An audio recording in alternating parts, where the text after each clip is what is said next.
Alrighty guys, so this is going to be part 2 of the Predator swapped Chinese four-wheeler build.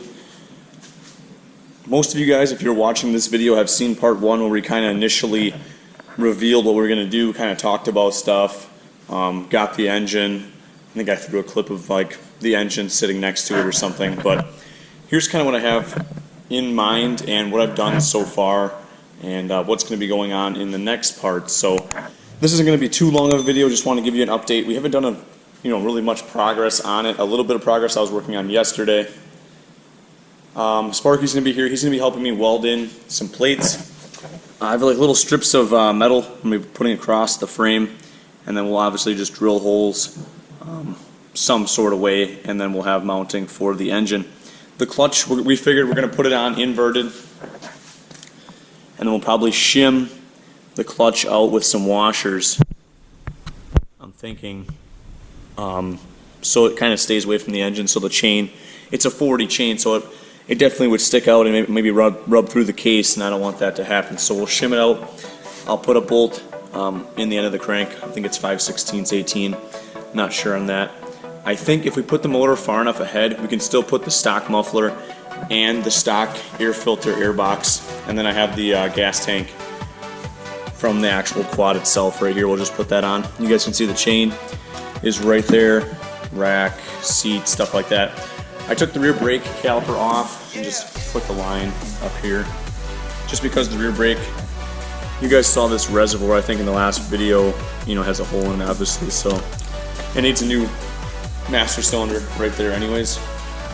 Maybe in the near future, if we actually want rear brakes, we can get a new master. I'm sure it's dirt cheap. But we have front drums for now, which should be fine. I did straighten the rear end. You guys can finally see it straight now. Before, I'm not sure if I showed it, but it was kind of cocked. So I ended up straightening it out. I took a tape measure.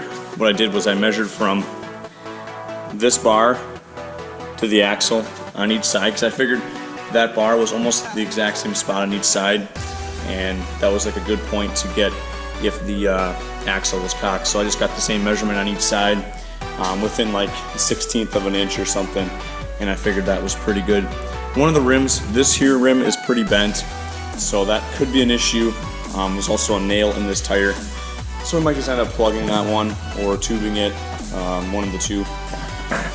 But the engine is going to be sitting kind of up further than I wanted. I actually initially wanted it sitting way in the back with the valve cover pretty much close, like really close to the shock, with a short chain, so I wouldn't have to put a tensioner in there. But now we kind of thought about it and we're like, okay, let's just put it up here, just easier for mounting, and then we don't have to make a custom exhaust, custom air filter, adapter, the whole works. And maybe I can put a chain tensioner from down here or somewhere else coming, I don't know, down off the swing arm here, back. Just some way we're gonna have to probably put a tensioner in there, just because this length of chain is gonna be pretty big, and obviously you wanna have some slack because there is rear suspension, and you wanna have some compensation, have some chain slack, so when the suspension actually goes down, the chain can not bind up and get over tightened and stretched. So that's kind of where I'm at right now. I didn't make too much progress. Like I said, I just kind of adjusted the rear end, took the brake caliper off, did some more thinking. The throttle cable I think will work. You can use this original throttle cable just because the motor's far enough forward. All you have to do on these, if you guys are wondering, if you ever want this to get it so it springs back, when they come out of the box, it's a solid, it's a fixed position you can set it in. All you gotta do is loosen up this nut right there. Just loosen up, it's a nylock nut. And then you can get a spring, it'll spring back. And then you put your cable in right here, hook it into that. So then when you hit the throttle, obviously it pulls it wide open. And you can always put an extra heavy spring, back somewhere else, just to get it to spring back further. But I think we'll have enough just with the return spring inside the throttle and this on the engine. It should be good enough. I'm gonna take whatever 2 wires go up to this here kill switch.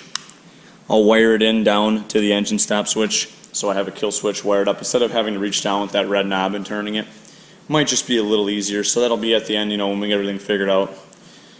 We had enough chain, about 5 feet of chain. It was plenty of chain, even to make this long distance.